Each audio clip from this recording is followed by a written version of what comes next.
Alrighty, thank you everyone. This is Mark Ferrari with the Security, Privacy, and Compliance Committee. Um, as a housekeeping item, we want to ask everyone to kind of put themselves on mute initially. And as the presentation is going this morning, if you could use the chat function to share any questions you have as it's going. At the end, what we'll do is have a Q&A session. But if there's something that's particularly timely, please feel free to use the chat to present that question.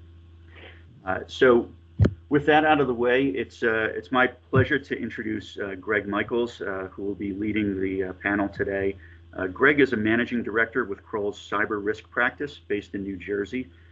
In this role, Greg partners with clients at strategic and operational levels to build information security programs, compliance with regulatory requirements, and to reduce risk.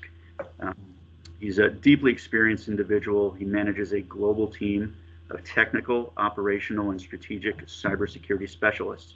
He leads engagements across industries, including numerous audit engagements for the Committee on Foreign Investment in the United States. Prior to joining Kroll, Greg worked as the Chief Security Officer for Blueprint Healthcare IT, where he led privacy and compliance practice for over 5 years.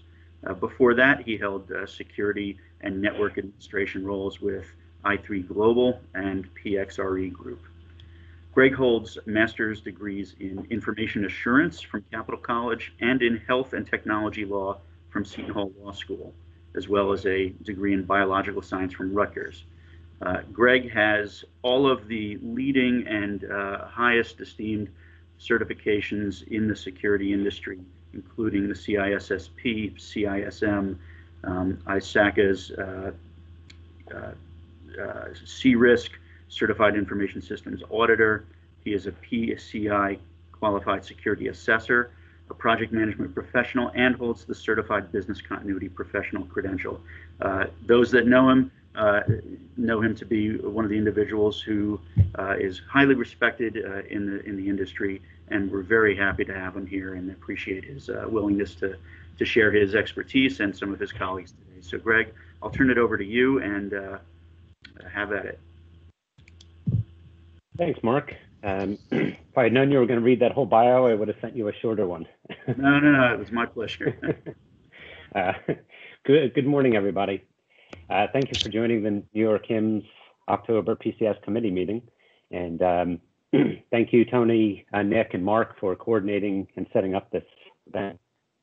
The last time that I did a presentation for New York HIMSS, I had to get up, put on a suit,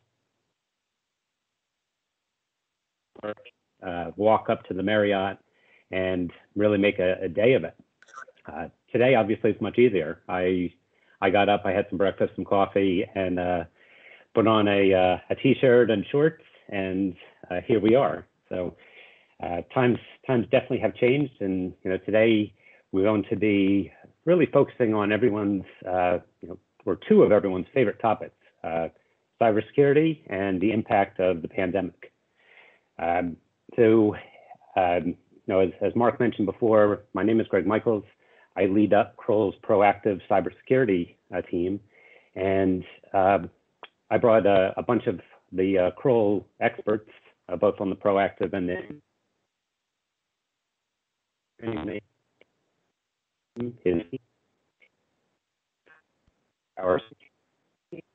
and is a former CTO and information security officer for NJHA.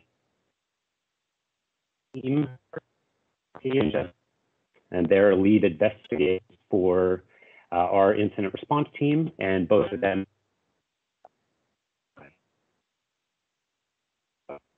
we're going to focus on, let's actually advance the slides here. All right, perfect. So we're going to focus on the new work environment, challenges to good cybersecurity, the current threat landscape, and then proactive steps that can be taken to protect you and your organization as well. As we mentioned before, we're going to try to save questions for the end, but if you do have questions, feel free to put those in the chat, and as long as long as we can find the chat function within Teams, we'll try to address those questions during the presentation. Cyber new normal, as it's called, I guess. Let's see. So back in March, when all our lives changed, I really didn't expect that this was going to change for me all that much. I was already used to working remotely. And I spend most of every day on phone calls, and that's really my daily operational day to day. When before the pandemic started, I was traveling a lot, so that was a little bit different. But for the most part, now being at home, the biggest challenge is for the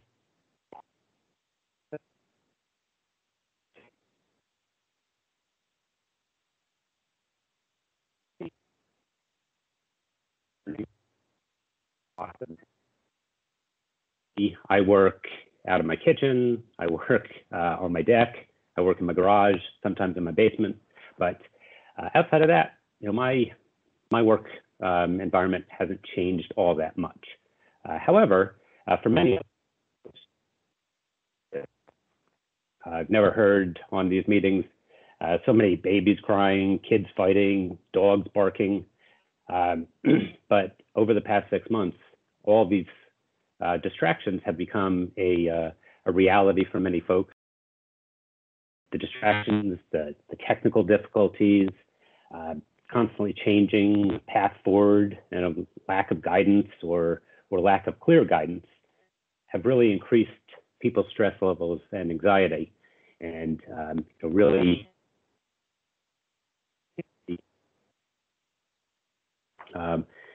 so I think increased stress levels and anxiety, that's probably the minimum. I think that's for the lucky ones that are not or a family member that has contracted the virus. So it's no wonder that this new environment is not really conducive to the best security hygiene, and attackers have really taken advantage of that situation. Phishing emails have really become a much more of a threat. Ransomware is, we see ransomware cases, sometimes 5 or 6 a week. And we're going to talk a lot about that in the threat landscape piece. But this is difficult times for a lot of people, and to make matters worse, the regulators are not easing up either. Primera Blue Cross recently just agreed to pay $6.85 million to settle potential violations from a 2015 breach. This settlement was or is the second largest in OCR as well. Now we're going to move on to some of the challenges organizations. Hey, Greg, it's Nick. Yes. You're breaking up on your audio. I don't know if you want to try your phone and turn off the audio, but you're breaking up pretty bad. I confirmed it with a couple of listeners. Okay. Well, I'm actually going to pass the phone, so it might be a good time to do that. But okay, thank you. Great. You bet. Great. Thanks, Greg. This is Justin Price with Kroll. Can you guys hear me okay? Yes, we can. Okay, perfect. Thank you very much.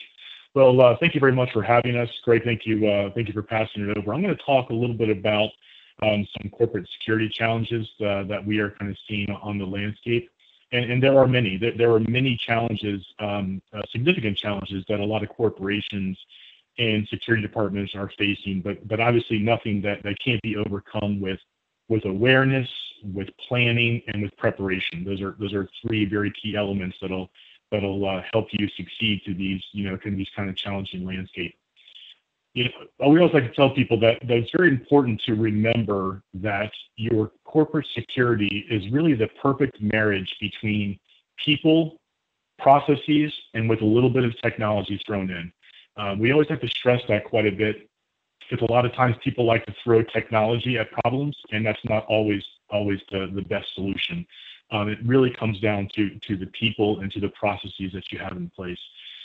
You can go out and you can procure the most expensive lock in the world, but if your people do not know that it's there, if they don't know how to use it, and if they're not told to use it, it's kind of pointless. And in fact, it's even worse than not having a lock at all, because it's something that you think is being protected and it's really not. So just keep those in mind. Just people, process with a little bit of technology built into it. So I'm going to talk about a little bit about some corporate security challenges because of the pandemic. A lot of these may seem like common sense to a lot of people, but it's certainly something to keep in mind and to take note of as you're developing these processes and working with your members as they work remotely from the system. In particular about your home network security. People are going out and integrating IoT devices like never before, without even considering the security ramifications. I just had new garage doors put in my house, and I can open my garage doors from my phone. Why? I have no idea, but I can, right? So people are integrating these devices more and more. So I think it's important to raise awareness to your members about not connecting, these devices to your system that are not secure. A lot of people at their homes have these digital multimedia devices. I know, like Synology creates them for home use, for storing their pictures and videos, but yet they're never updated. These could be vulnerabilities that are into their network, and now you have your network, quote unquote, virtually connected, that could raise an issue. So it's important to educate your users on making sure that their devices are up to date, making sure they're using appropriate antivirus, changing their default passwords on their cable modem and their routers. Most people, have the different carriers come out and they install the modems and the routers, and they never change the passwords on those systems. Attackers know this. Attackers know that their new threat vector is through the remote worker, so they're going to try to exploit those, obviously, as we go along. Obviously, complex passwords with the appropriate links, and we always tell people, try to segment your network even at home. Try not to allow other people to join that same network. Like if all your kids' friends are over or your friends are coming over, obviously try to block them from using those as well. So home computer systems.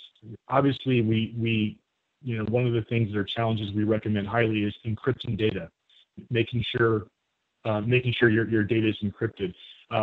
VPN service, password link, multi-factor authentication.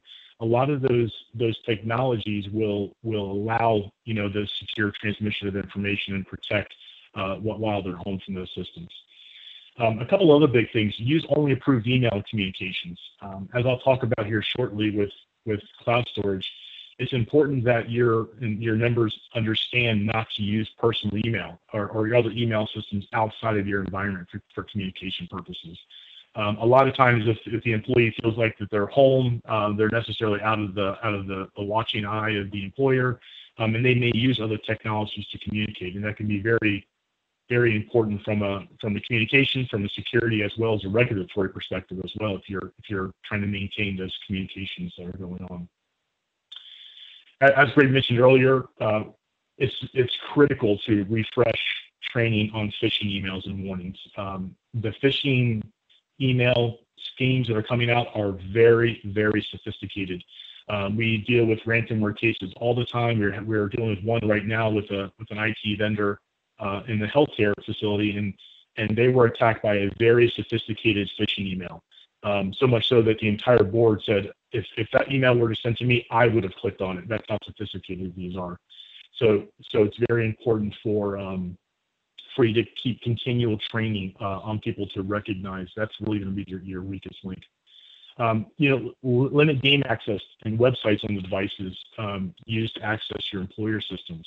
I don't know if you guys have seen in the news, but there's a lot of attention right now giving towards gaming applications, in particular with iOS and mobile devices, where companies are harvesting data and those type of things that are going on. So you just got to be very careful about those and preventing those type of those issues.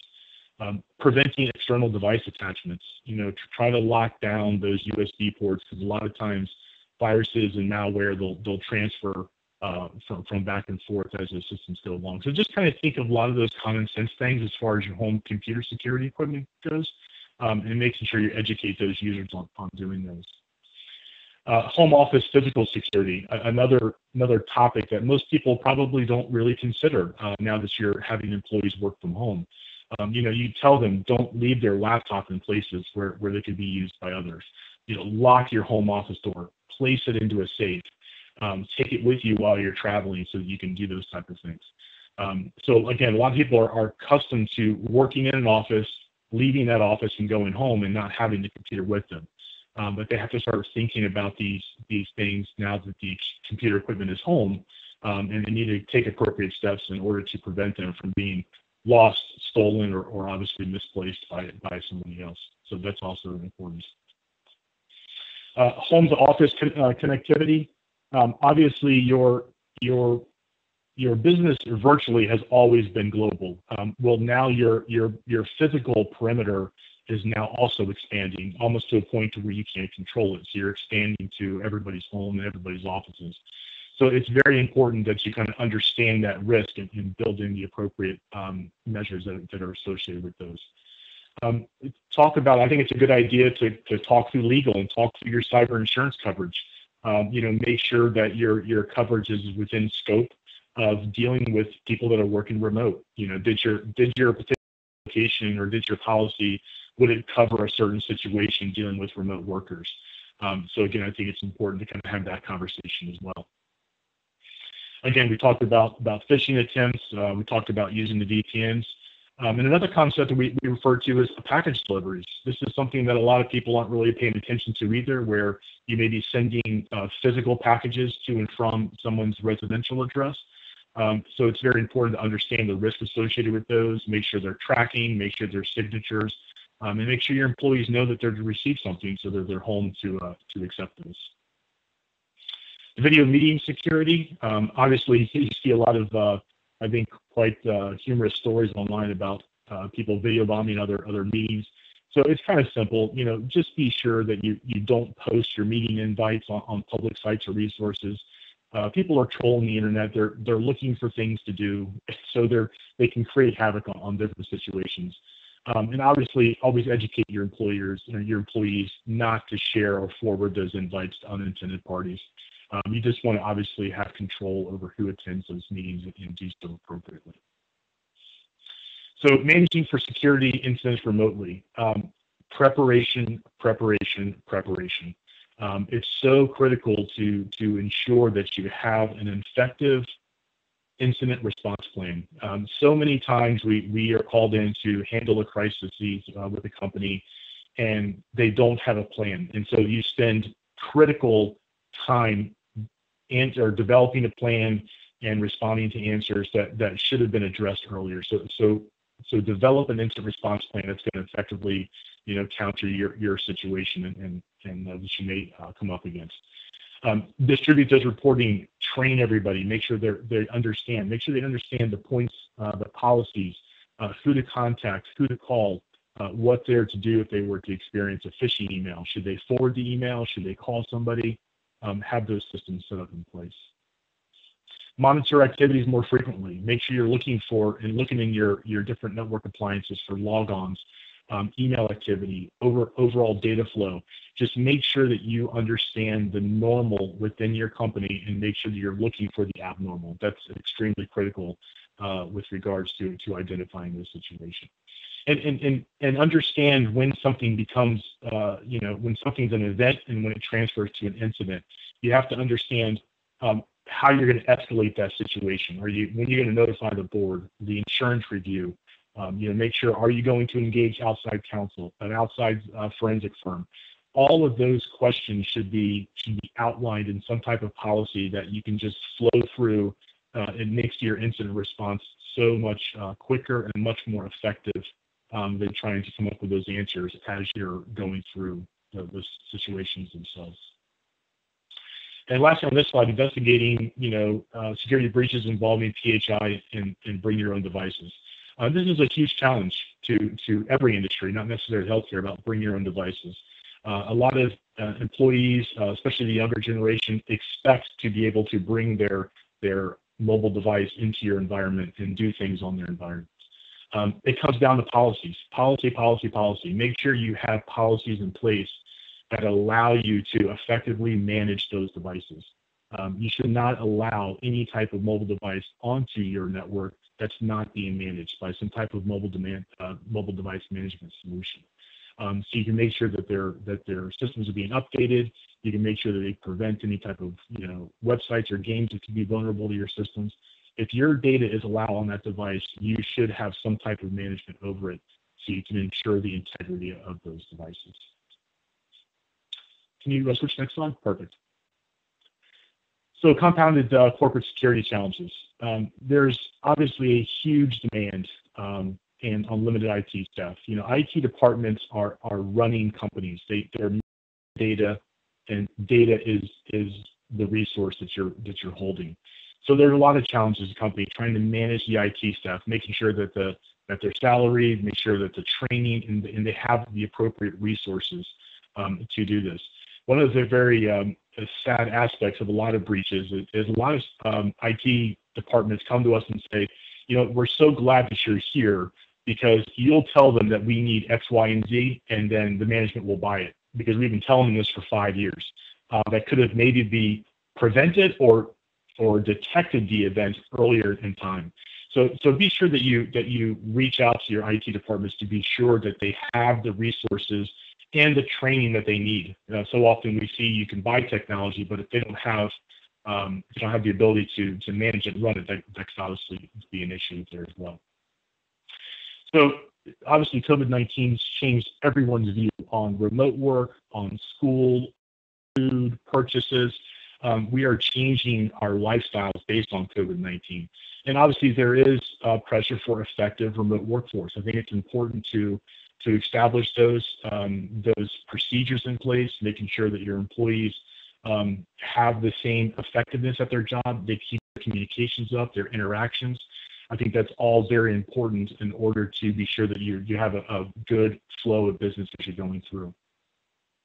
Reduce revenues. I came from the government. I spent 15 years with the government. We always had a motto that we did less with more. But obviously, outside of government, it's always doing more with less. So you have to kind of reprioritize your funds and understand that the IT security is not a profitable department.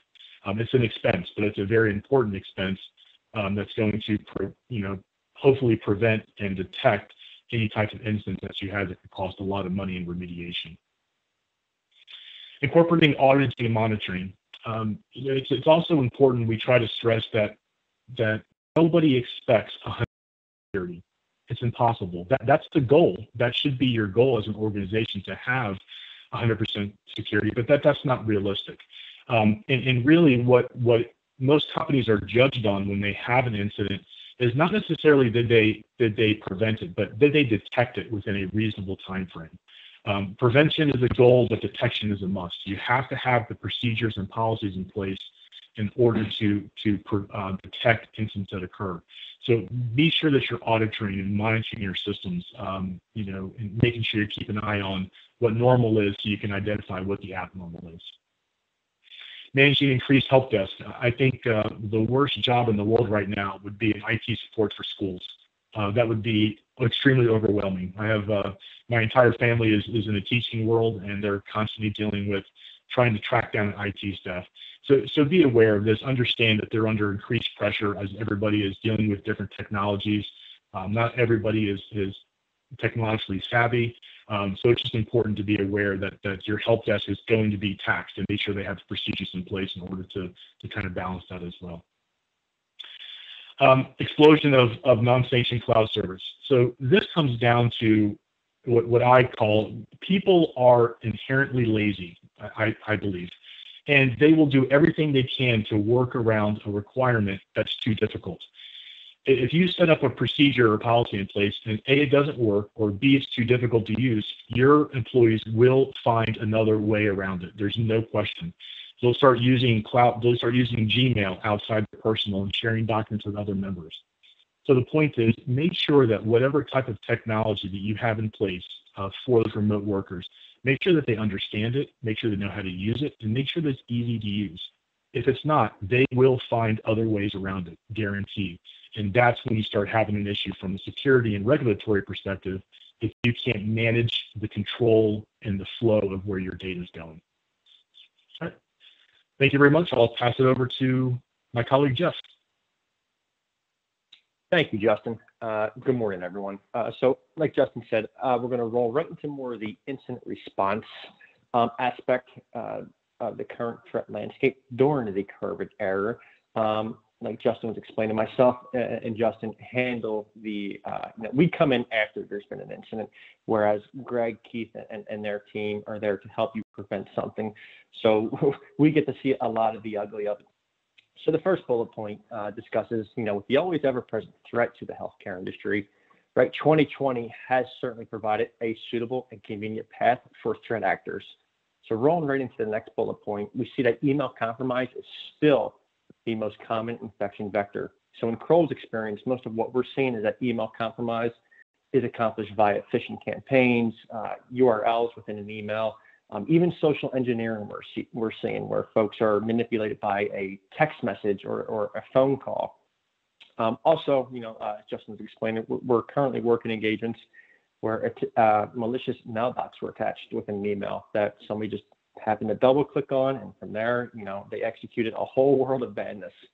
So depending on whether or not your email platform is properly equipped, so whether you went through an email hardening or a proactive assessment and that was conducted, or if you're a tried and true veteran of incident response, or simply if your platform is continuously monitored by folks as cynical as the four of us, email compromise, phishing, it will continue to be the leading source in matters involving unauthorized access. Also, for a significant portion of the cases that we handle, threat actors seem to mostly be financially motivated. So the artifacts identified in incidents match the behavior of someone who's only trying to specifically accumulate a ransom payment or to alter payment, wiring, or ACH instructions for an in-process transaction. They'll just intercept the email traffic. So it's, like I said, it's more financially motivated than rather just steal your data than sell this data on the dark web or whatever. So for example, in instances where we identify unauthorized access to a mailbox via a malware document and the immediate spread of ransomware, then, right, it's pretty easy and it's most likely that this is a ransomware only incident.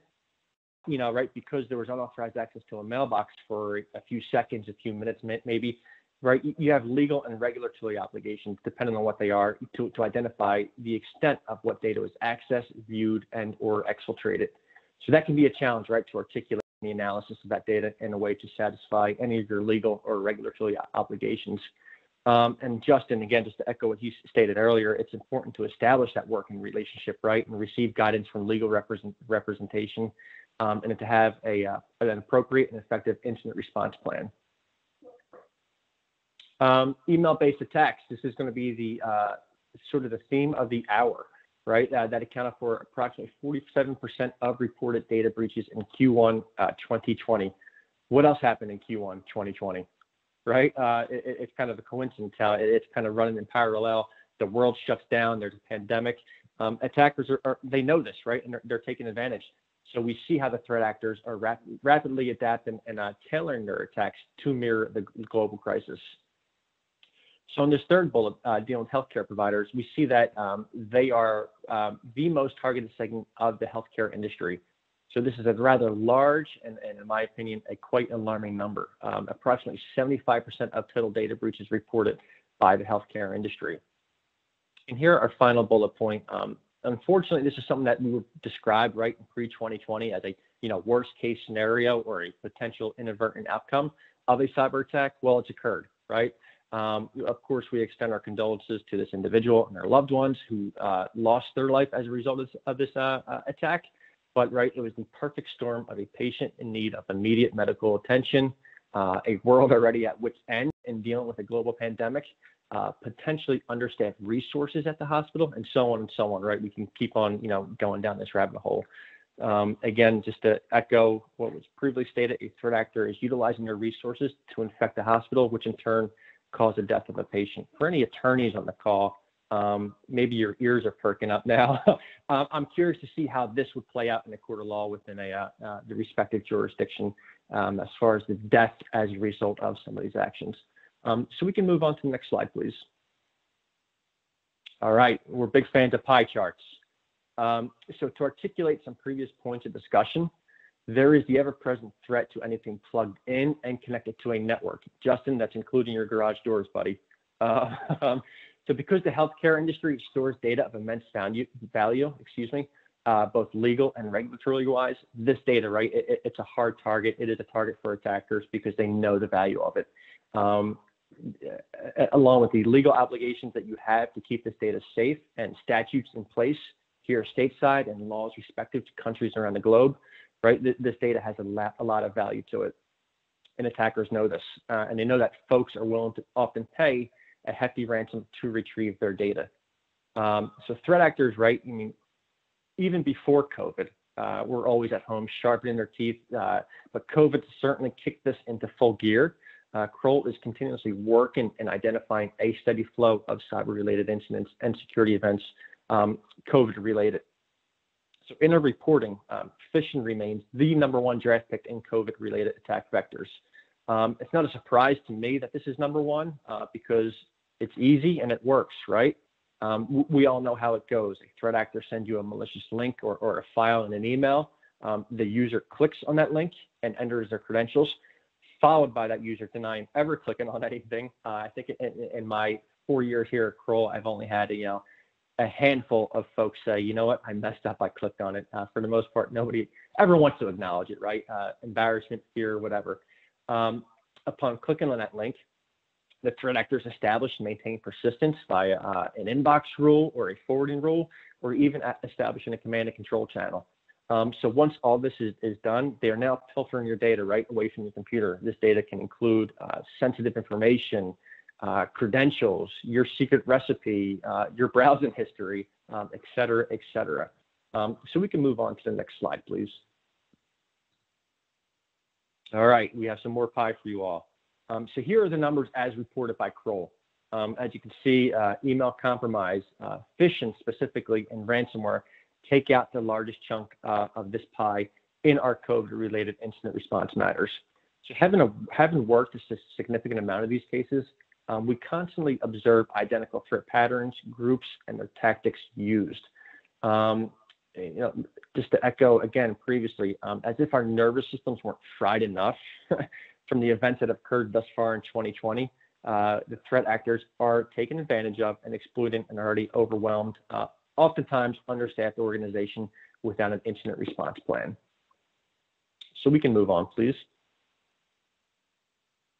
All right, so this slide, and I believe the one immediately following, will display the cases by sector for August 2020 and ransomware cases by sector August 2020, excuse me. So here we see that healthcare accounted for a significant portion of our cases in August 2020. I believe it is ranked 4th. So right, it's right up there with everything else. 10, 11, 11%. It's a high number. Recently, we were discussing last week that Microsoft released their annual digital defense report. And just out of curiosity, when we got it, we read through it. I did a Control F for the word COVID. It was an 88-page document. Guess how many hits there were for the word COVID? 64. Pretty alarming, right? That's just about, you figure the first 3 or 4 pages are fancy pictures of Microsoft products or something they're trying to push, but the word COVID showed up, right? So if Microsoft is publishing, right, it's obvious it's an issue, and it seems to run in parallel with what we're seeing in the wild.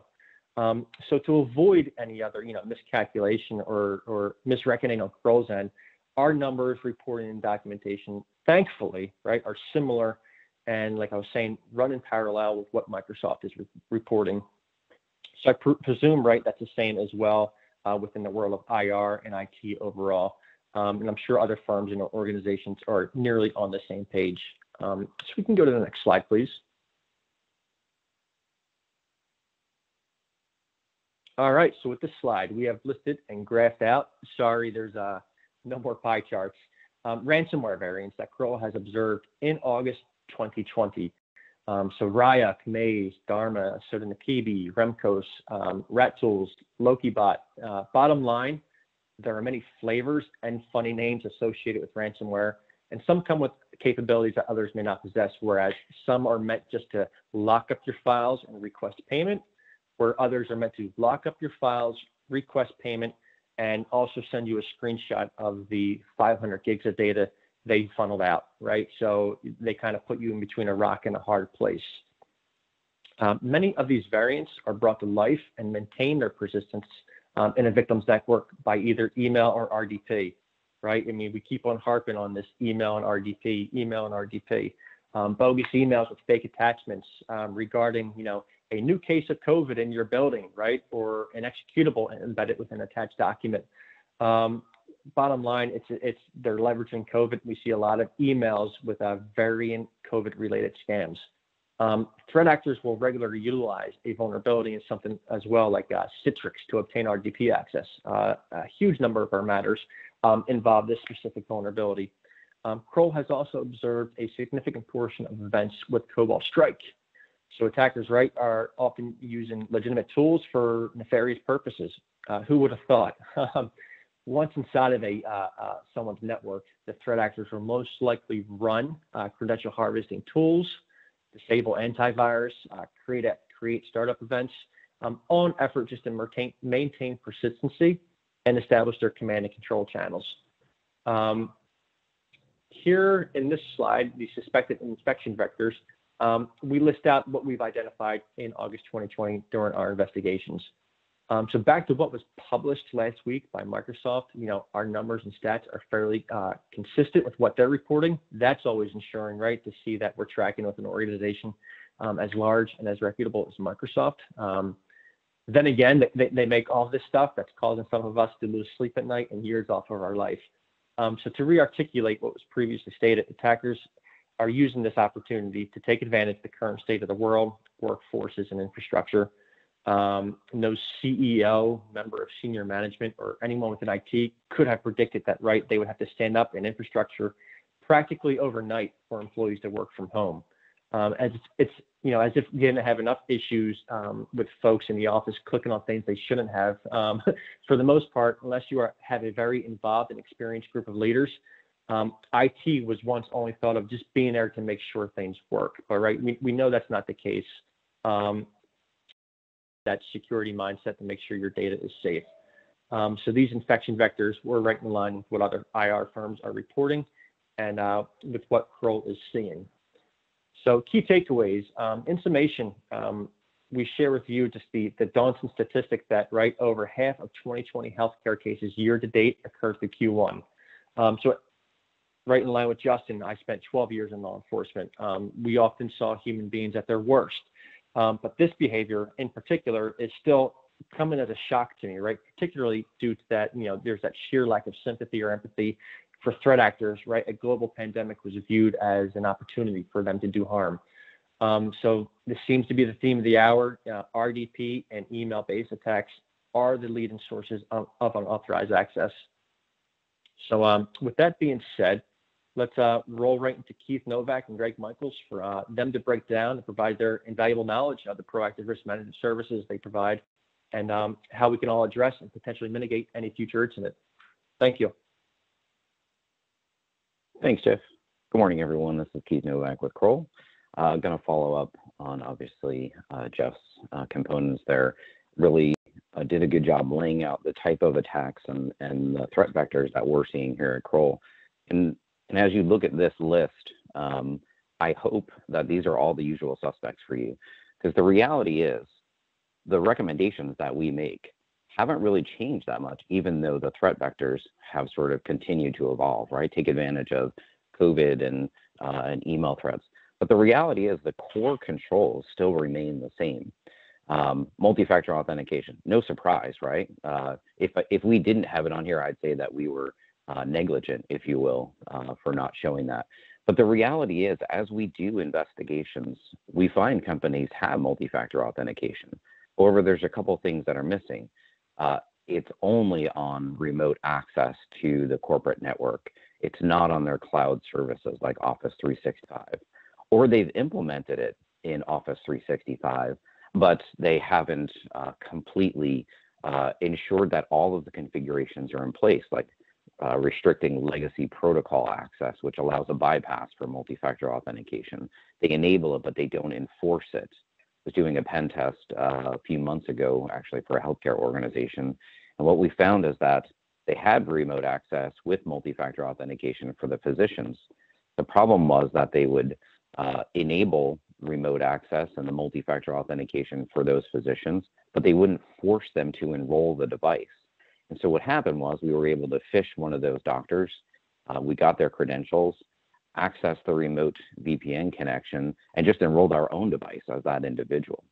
And so the controls are great. I mean, the reality is what you're going to see here is probably not new. There may be a couple things on here like managed secure video conferencing. That's probably a new one, and maybe an EDR solution. But the reality is good implementation is really the most important part. And these controls are becoming more critical to the organization now that you no longer have that perimeter boundary to support you. And so one of the things that we want to make sure that we focus on here is not just deploying MFA, but increasing the configuration of it, ensuring that you're doing it 100% based on either Microsoft's recommendation or your firewall's recommendation, adding controls such as geofencing, forcing enrollment at time of account creation. So had that physician now had multi-factor authentication enabled on Monday, enforcing the enrollment of that device right at that time, or just generally creating an expiration if they don't enroll their device within 72 hours, expiring their remote access until they do. Those things will go a long way to making sure that those controls are more effective. The other thing here, advanced and monitored email filtering and phishing controls. We've all been around the spam filtering game for many, many years, right? And it is a game. It's a cat and mouse game. Every time we implement some type of control, the attackers figure out some way around it. What's really important now is that we are staying on top of those things and that we are building in response mechanisms to phishing. You heard both Justin and Jeff talk about business email compromise, and that is, a large portion of the investigations that we work, and it all comes down to phishing. One of the important things is getting some technical response plans in place, not just corporate incident response plan, but technical response plan. And phishing specifically is key. First, you want to make sure that your users are reporting those incidents. Hey, I received a phishing email, looked really, really good. It was COVID related, that they can easily report that even from home, and that you have tools available to the technical teams so that they can first look at that person's mailbox, identify that phish, remove it from that one mailbox. But in the majority of cases we work, it's never just one individual that's targeted. You may have 10 or 15. And so if you're only removing it from Sally's mailbox, you've got 15 other individuals who potentially could have clicked that. So things like URL rewriting, the ability for your spam filter to tell you who clicked on that link and access the site so you can then go follow up with them. The ability to automate the removal of that particular phishing email across the mailbox or the tenant. Those are all that enhanced functionality that you need to start now thinking about as the threat vectors continue to evolve. So we can't just say, hey, we've got spam filtering in place and we're good. It's now we've got to continue to mature those processes and the technology components around it. Another thing that we have seen is an explosion of laptops, where many times in an IT department you could walk over to the department, lay your hands on a system, and it gives you a sense of, hey, it's physically here. We don't have to worry too much about it. But now we're generally giving employees laptops, and they're taking them home. And now, as Justin was talking about, you go home, You now have the ability to print to a home printer. Hey, are they printing PHI to a home printer? All of those things now come into play. So looking at secure configurations, and there's a lot of really good references. Center for Internet Security has some really good benchmarks about deploying secure configurations.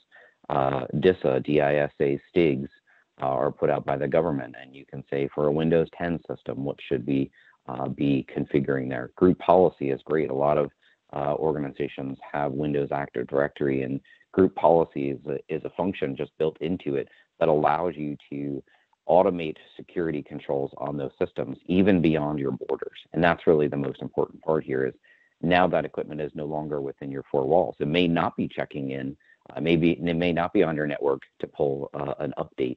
So you want to make sure that you can reach out and touch those systems wherever they may be. Endpoint detection and response is something that here at Kroll we use extensively, both from an incident response perspective, as you heard Jeff talk about.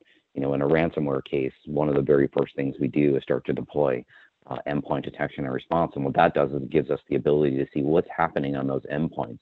Is malicious activity occurring? And being able to shut that down and respond to it, no matter where that endpoint is, right? So across the globe, if you have a user who, is working from home and execute some type of malicious document on their system, endpoint detection and response can block it automatically. And now you have the ability to respond to that particular endpoint. You can't walk down the hall because the system's no longer within your four walls. So you've got to be able to reach out and touch those systems, and EDR is a great solution. There is a cost, obviously, associated, which we're going to talk a little bit about in the next couple slides. Mobile device management. Traditionally, this is thought of as, hey, this is the solution for smartphones. But the reality is, if you're in, let's say, Office 365, Microsoft has an Intune product where you can manage all of your laptops as well. So and desktops, anything running Windows 10, you have the ability to reach out and manage those devices, wipe those devices, install applications, ensure your security updates are being put on, make sure antivirus is running. All of those things now become far more critical. So expanding that use of mobile device management is really key. The next one's great. Here's from an investigation side. I have worked two cases around remote access connectivity. And you're thinking, hey, yeah, somebody phished a user, they gave up their credentials, and then the attackers logged in as the user over their VPN. Actually, no. One of the things that, because I come from an infrastructure background, one of the things that we always sort of harp on now that we didn't back in the day was patching all of your networking gear. So firewalls sit on your perimeter. They're one of the most important pieces of equipment from a security perspective that are there. The reality is a lot of organizations set it and forget it. They're not applying those firmware updates. And Juniper specifically has a vulnerability within firmware where an attacker can take over a session, meaning if Jeff was connected to that VPN, I have the ability to take over Jeff's session, take his username and password right off of the firewall itself, and then now I am essentially Jeff in your environment. That's a key. So looking at those perimeter devices and making sure that you're not just patching your web server that's sitting public facing, but you're patching your hardware that's public facing, because we are seeing threat groups, threat actor groups take advantage of more sophisticated concerns. Justin talked a little bit about sort of the proliferation of cloud services. And one of the things that we're seeing is I need to communicate with my team or other individuals outside my organization, and I'm just gonna go use my Teams. I'm just gonna go use my WebEx. Making sure that when you have employees who need that functionality, that's a corporate account, and that you've trained them. Hey, you need to create a password for those accounts, and you need to make sure that your attendees don't go forwarding that around. If you have physicians talking about patient care, if you have just meeting, for instance, you don't necessarily just want those things being passed around. As you'll note on this call, we're recording it, right? So what's to say that an attendee who's not supposed to be there doesn't start recording it, and now you have a exposure of data that you really didn't want. Greg, if you could to the next slide, please. A couple more things here. So previously we sort of talked about from a technical controls perspective, and it's sort of, the old standby again, but we're really looking at maturing those processes is important. Here's some new things that maybe you've thought about or are thinking about, but executive investment and visibility into the new threat landscape. In many organizations, we know the executives understand that there's an enhanced risk now that you have a remote workforce, but they don't necessarily understand what that threat risk is, and they don't understand what it's going to cost to manage it. So getting them into the understanding of, hey, this is what the new threat landscape looks like. These are the tools that we need to start to deploy and mature. These are some additional tools that we really need to have so that as we start to budget for 2021, we can effectively start to manage a remote workforce now that no longer may ever come back to work, right? So we're all hoping in the next 6 or 9 months we get back to business, but the reality is you're going to see a request from employees saying, hey, we all worked from home for the last year. I want to continue to work from home. And so there's no doubt that even after COVID, you're going to have now a more mobile workforce because they see that they can work that way, and they're going to want to go find jobs where they can do that. So the fact is you're going to have to continue that remote workforce functionality for them. And so security posture is going to be key part of that. If you don't have a work from home policy, it's time to create one. As I said, remote work is the new office, and you want to be taking things into consideration like what happens if I have an employee who needs to print documents at home? What about a USB stick? What about IoT? All of those things need to be addressed. What is acceptable from a user's perspective? If you don't have a bring your own device policy, and believe it or not, many organizations still don't, you need to get one of those as well. Anytime an employee is connecting their phone, a laptop, any equipment that's going to access or store company information, you've got to have a BYOD policy that allows the organization to remotely reach out and wipe that device. For the employee to bring that device to their exit interview so that you can ensure that email is no longer on it, right? So those are things that you need to start thinking about. How are you going to manage that risk remotely now that that employee may never come into the office for an exit interview? A lot of organizations still focusing on security awareness training on an annual basis. They typically roll that into your corporate ethics training and probably your HIPAA awareness, right? The reality is one of the things that you need to do in this environment is phishing training, and it needs to be over and over again, and you need to have some type of corporate sanctions for those employees who continue to click and provide credentials during those phishing incidents. If you don't, it will continue to proliferate. And the reality is what we see, business email compromise, which leads to untold dollars spent in investigation, in response, in notification. So if it's, say it's a clinician's mailbox that's compromised, and there's all types of protected health information many times in those mailboxes, you could have one employee's mailbox compromised and spend $100,000 in notification costs because of it. So making sure that they really understand and are paying attention to those phishing emails, and that you have a way for them to easily report those to your security team. And then, as we talked about earlier in the last slide, your technical team needs the ability to be able to reach across the mailboxes in the organization and ensure that no one else has been compromised, and that they can remove that phishing email in a short duration of time so that you don't have multiple people compromised. Develop a long-term remote work strategy. This is not going away, even after COVID. The reality is I like working from home. I actually have, for the last 6 years, have had the luxury of working from home. I don't enjoy my kids working from home with me, but the reality is many people are going to start to look for jobs where they can work from home. So this will not go away. You're going to have to start planning for it even after COVID. Incident response reporting, we sort of talked about that. You have employees who are not in your office, cannot just pick up a phone and dial the number for the help desk. They are at home, they are distracted, they have kids, they have dogs, there's the mailman, the UPS guy is driving by. You need to provide them the ability to report incidents in a meaningful way with little effort on their part. And maybe that's an email mailbox plugin. Maybe that's a web page that's favorited in their browser. Those are important things, being able to do that quickly. And then finally, you have all your existing incident response plans and your DR processes.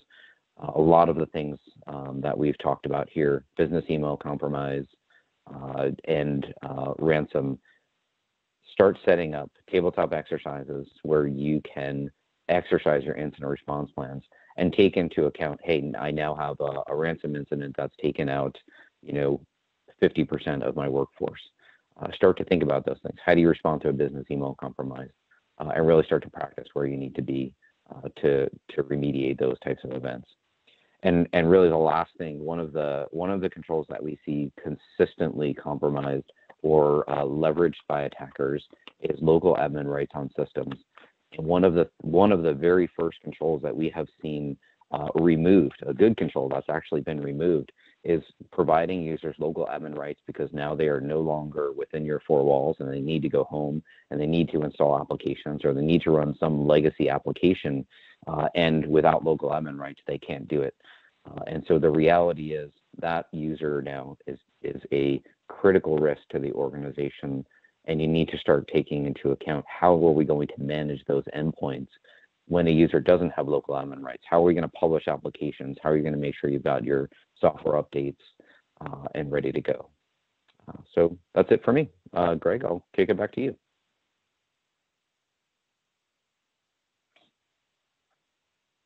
Great, thank you. I think we are ready for questions.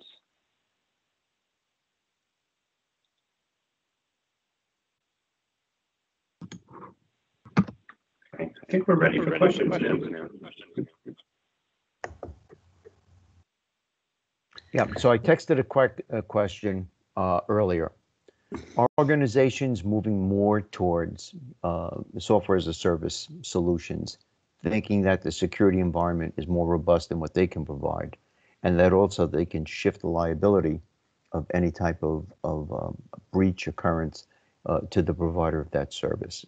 Are you seeing that happening in the market or in any particular markets? Absolutely. Across the board, cloud services, SaaS solutions specifically, are being adopted by organizations. Office 365 is a great example.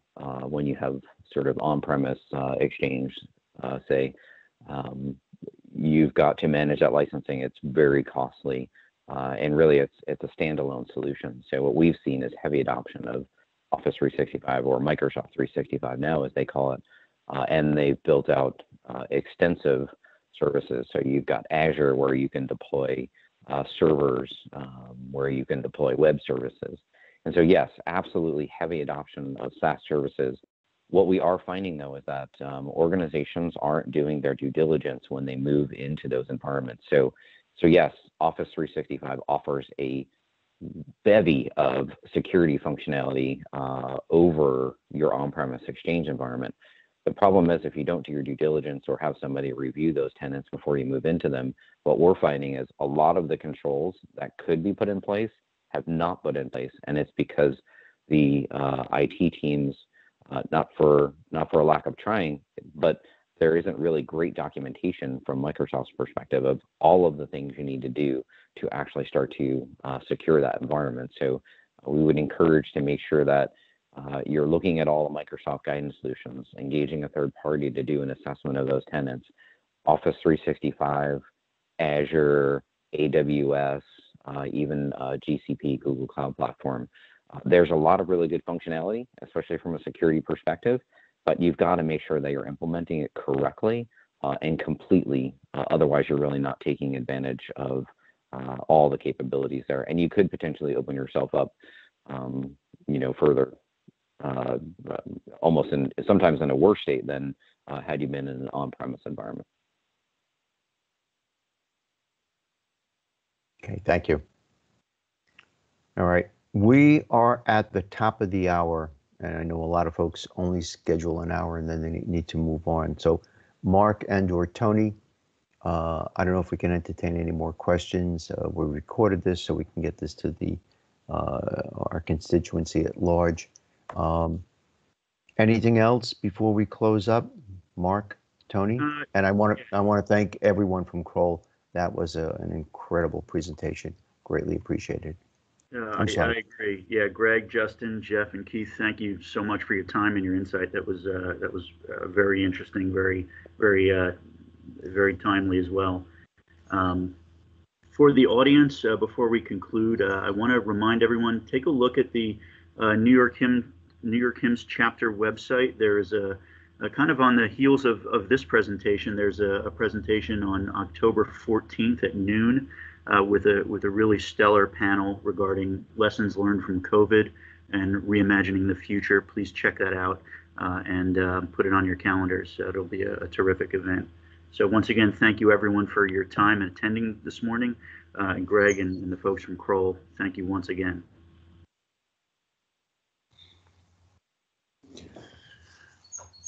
Nick, anything you want to bring up as far as volunteers and anything else that we have cooking? Yeah, we have two items of note. We're looking for folks on a voluntary basis to join our technology task force that supports a lot of the infrastructure in our chapter. So that's everything from our Teams environment to our website. So if you have a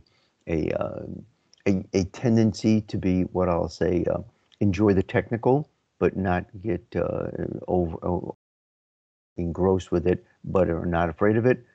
We have a number of different areas where we could use help.